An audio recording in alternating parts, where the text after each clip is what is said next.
Alright, ngikubingelele kumthando wezemidlalo ngalesikhathi ngibingelele kuphi nakuphi la ubukele khona makuthi usuku lakho lokuqala ukuyona le channel awenze kanje awulike ivideo bese ke uyasubscribe kuyona i-channel ebafethu kunodaba ke ekade ngilibuka udaba ebengilongilibuka nje ngempela ke emasonto nadlule kodwa ke ngathi ake ngilizibe kodwa ngiyabona loqhamukile lapha ngempela sikubhekela kanje ama transfer angase ke enzeke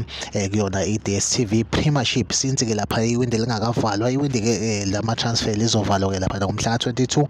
kuyona ke le nyanga so sikulindeleke nje ukuthi ke iqembu leqembu solibona ke mhlambe lethula ke abadlali ngempela ke lisuke libasayinile sibheke lapha ke iqembu le-Orlando Pirates iqembu le-Orlando Pirates kuthiwa ngempela ke indaba evelayo kuthiwa ke lifuna ke lapha ke umdlali wamaZulu lapha kwakhona eNamibia lapha kudlalela ke iqembu lamaZulu FC lapha ke uHanamup kuzokhumbuleka ukuthi egemini ke yabo nebafana simbonile ngempela ke edlala ke ibhola elihle kakhulu kuthiwa ke Orlando Pirates iqembu ngempela ke elimfuna uthuli loya umdlali okungaba indaba ezinhle ke lezo ke ukubona ke lo mdlali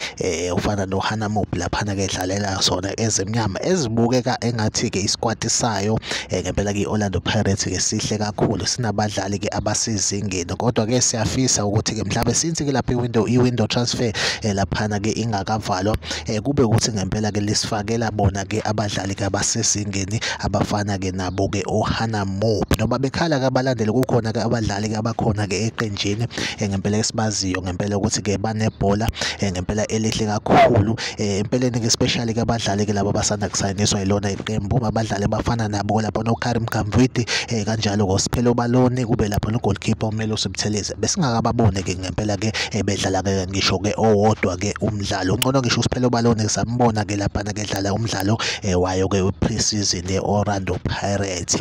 kodwa ke futhi ke labadlali ke besingakababoni bedlala ke nowodwa ke umdlalo lapha ke kuyona ke i-DStv Premiership kukhona ke abadlali ke bafana noThembiko Lodge uVincent Pule okubadlali ngicabanga ukuthi ke laba ngoba siyabathanda ingakho ke sifisa ke ukubabona ke eqenjini kodwa mawuzobuka nje abadlali abahleze bekhona kwe-line up nabadlali ke nje abagcina bewudlalile imidlalo lesidlule uyabona ukuthi ke abadlali ke abasezingeni not ukuthi ke mhlambe oLodge ke bahlaliswa ke ngaphandle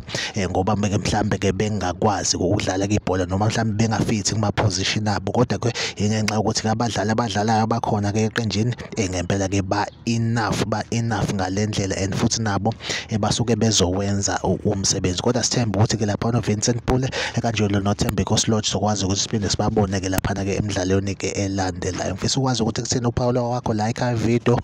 bese kuya subscribe kuyona i-channel mina nawe asihlangabezane ke kuyona ke ivideo elandelayo ngibonge ithuba nisale kahle.